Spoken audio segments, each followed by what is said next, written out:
Have been reacting to that news over the weekend that Spanish banks are going to get a bailout. Absolutely. We're going to start by looking at the Wall Street Journal Europe. It's on the front page. The title is Spain Banks on a Limited Bailout, so nice little play on words there. And you see a photo of a pretty bewildered-looking Mariano Rajoy. The Spanish Prime Minister is the man of the hour right now. He's getting a lot of attention in the Spanish press. We're going to take a look at El País that has an article that says that Rajoy sells the rescue as a success, and it applauds Rajoy for what they call saving face, because according to the article, these last couple of weeks, Spain has been on the cover of newspapers across the world with this dirty word, bailout, and according to this article, Rajoy managed to transform the worst moment of his political career into a brilliant success, in their words, during the negotiations, he was the one pulling the strings. So according to this article, the Prime Minister turned the situation around. He turned water to wine and convinced the Spanish people that the bailout is a line of credit, not a bailout.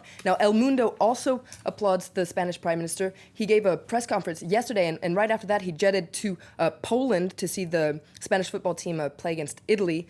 He drew some criticism for that, but this article in El Mundo defends him, and I quote from this article, "This is what everyone should do. Work, solve problems as best as we can, and then focus on football or whatever it is." So kind of a call to work hard and play hard. It's, according to this article, what our role as people, as citizens, is to do our job and then try to be happy. But for a lot of countries participating in the euro, the crisis is pretty much overshadowing it. And there's an interesting little cartoon in China Daily that makes this clear, where you see the Eurozone 2012 there, and the huge football that says sovereign debt on it, and lots of injured players, so not really quite the enthusiasm that you would expect for the games. What else have you got on that bailout? Well, we've got some articles in the Wall Street Journal that are pointing out that not very many people are actually relieved by this bailout. According to this editorial, they call it Europe's latest bailout. It's according to the Wall Street Journal, the price of Europe's Greek insurance keeps going up. According to this article, while this helps Spanish banks, it's also a self-bailout for the rest of Europe. This is supposed to be somewhat of a firewall for the rest of Europe ahead of upcoming Greek elections. So not really the miracle solution that a lot of people in Europe are saying that it might be. There's also an interesting piece in The Guardian by Larry Elliott. Now he wonders whether or not we're going towards a new world order where low growth, bankrupt states, precarious banks, and falling living standards are the new normal. He wonders whether the West is not experiencing a genuine crisis of capitalism like the one Marx wrote about. Maybe the system is running out of steam, he says.